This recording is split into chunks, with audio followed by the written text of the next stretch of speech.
Nzuri sana. Chairman General now.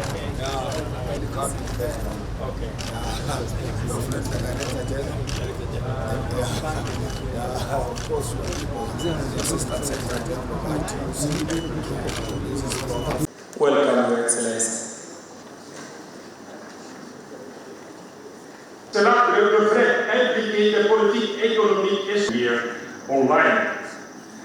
I first would like to thank the Republic. The basis for a fair and equal society is under threat. And that basis is called democracy. Recent reports confirm that democracy is on decline. We see everywhere in the world, also on this continent, a rise of extremism and some politicians that want to divide societies by putting people up against each other. Democracy is where we as trade unions stand for. Respect for human rights, equality, freedom of real free elections, right for minorities and much more. All core values for us. Today these values are under attack. We see a rise of autocracies and in several countries no real free elections anymore, no respect for the voice of people. Unfortunately, this decline in democracy goes hand in hand with the decline of workers' rights and trade union rights. We are the largest social movement in the world. We are also the largest defenders of democracy. Being the largest movement defending democracy, we are unfortunately also the first targets of those that want to destroy democracy. We are their biggest opponents. They target us and workers first. And we must fight for democracy, because fighting for democracy is fighting for workers' rights and trade union rights. That's also why we, as ITUC, will launch a campaign for democracy. And our General Council that will meet in December, we will propose to decide on that there. On the eve of COP28 in Dubai, the greening of jobs and economy is more than sensitive in the context of the continent's commitment to its intensive industrialization and the modernization of the agricultural sector. Recurring questions are also African sovereign debt, untransparent financial flows on this continent and elsewhere in the world, and others that create asymmetries in economic structures. They also should be addressed. And to have success, dear comrades and dear delegates, we will need increasingly strong representative unions capable of to commit to collective bargaining and playing their role in social dialogue.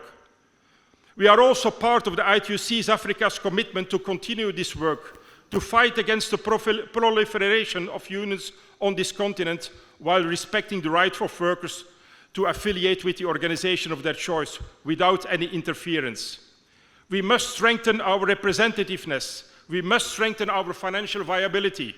We must organize every worker, also young people, also people that have no job, women, disabled people, migrants, without any distinction of race, ethnicity, religious and ideological beliefs, sexual orientations and others. If we do that, we will be stronger.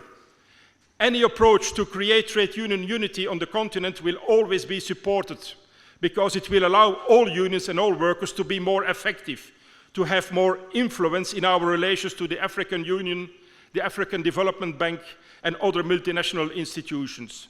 It will make us stronger to the UN 2030 agenda and its SDGs. It will make us stronger in our work in the ILO, the organization that has a very important place in our work and in our hearts. The ILO therefore commits to ensuring that the African Continental Free Trade Agreement becomes the driving force for socio-economic transformation and increased opportunity for decent work. Looking at your Congress draft resolutions, I am encouraged to see several points of convergence with ILO priorities. First, the need to address the plight of African migrant women and men. Too often, they fall victim to human trafficking or die in their quest for better working and living conditions. The ILO supports your call to promote voluntary and right-based governance of migration alongside campaign to end discrimination, racism, and xenophobia. We will thus be stepping up our work to promote fair labor migration that benefits migrant workers as well as countries of origin as well as countries of destination. Dear colleagues, the achievement of social justice calls for the urgent realization of freedom of association and collective bargaining. The recently held ILO governing body approved a strategy for the promotion and implementation of the right to collective bargaining. And this, together with a greater focus on freedom of association, will allow the ILO to step up its effort for the effective realization of these two enabling rights. At a time when so many workers are grappling with rising cost of living and declining purchasing power, the tripartite meeting on living wages to be held in 2024 should be instrumental in shaping consensus and enhancing ILO leadership, advocacy, and support to constituents in this critical area. The extension of social protection is another common priority in the fight against poverty and the fight against inequalities. Let me take this opportunity to thank the government of His Excellency, the President, William Samoei Ruto, whom we are with here, to have waived any payment on visas. All of you, none of you paid any penny on a visa. And if there is any, here he is, you will be refunded your money. And let me tell you, it is his policy, and he has preached it everywhere on the continent, wherever he goes, that he wants Africa of free visas, so that he can be able to promote free movement of persons on this continent, free trade among ourselves, to promote intertrade and ease flow of communication on our continent. That is part of what he has been preaching. We thank you for these bold steps, Mr. President, and continue preaching this.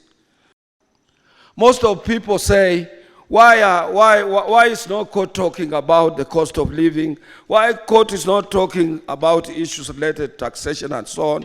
Why court is quiet when people are doing this? But I can assure you, and here the president is, I have time and again engaged the president. He has given us his side of his story, and we have given him our side of story. And we have given ourselves time bound that we expect things to change. From 40 years or 35 years now, up to where I am, if you close that door there, and you ask your police officers to carry out inspection in our pockets and in our handbags and extend it to our rooms or our cars, you will be required to have cartons and cartons to fill the tablets of the medicines, capsules, and what type of medicines that these people work with. We live on tablets, we live on medicines, and we need to have a working health insurance authority. And that is why I support that. I will be there.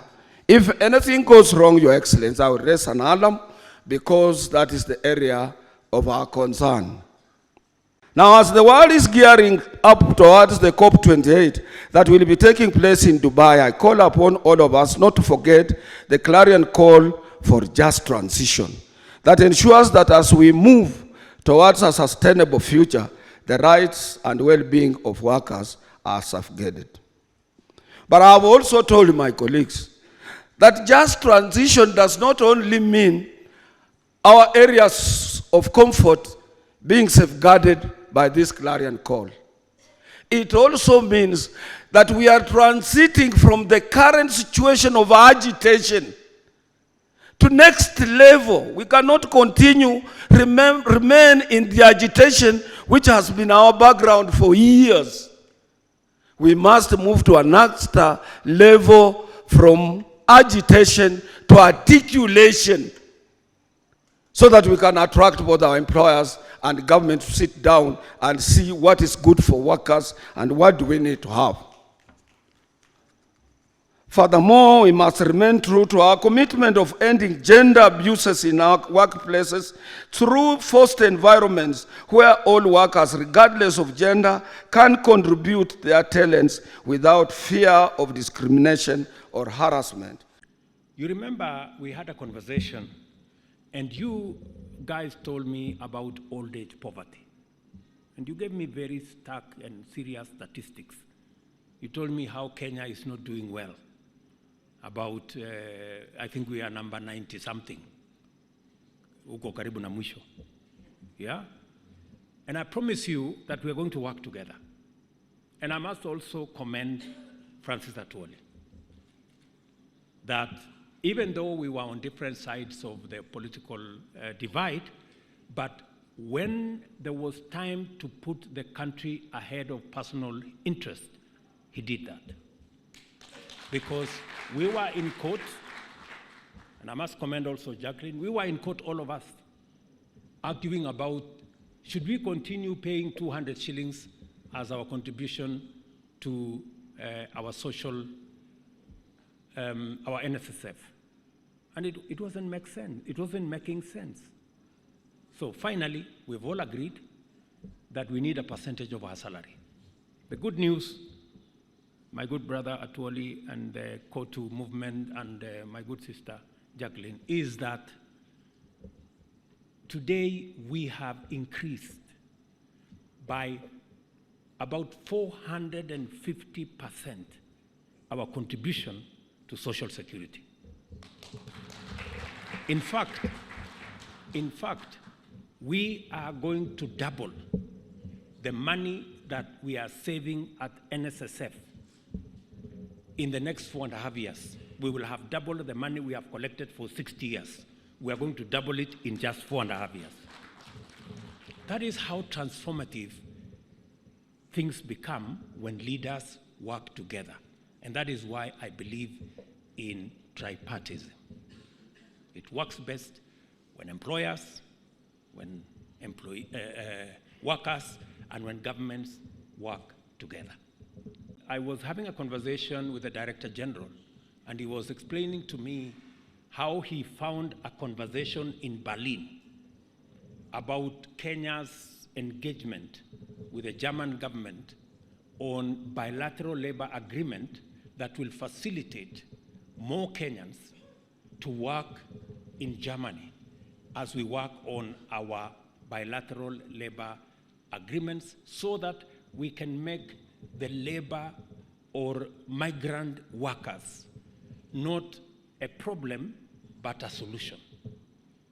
So again, we are working in that space to increase the number of people, whether they are working locally, whether they are working in foreign, and whether they are working in remote locations. The whole concept is to create more workers so that because Kenya is a country of workers. So that commitment I have made, and as I told you, I have kept that commitment. We now have 120,000, and my plan is that by 2027, you will have 500,000 people working. That is the plan. I know the court have said we should go and readjust the law to make it aligned appropriately. That we are going to do, so that the 120,000 people can become 200,000 and can become 500,000 in the next 5 years. Because if we don't engage these people in productive work, they will become a very big challenge to all of us. The young people out there, unless we create real opportunities. And you know, we used to talk about we're going to grow the economy and the economy is going to create jobs. It's now beyond that. We have to be deliberate. We have to be intentional about where we are going to create those jobs.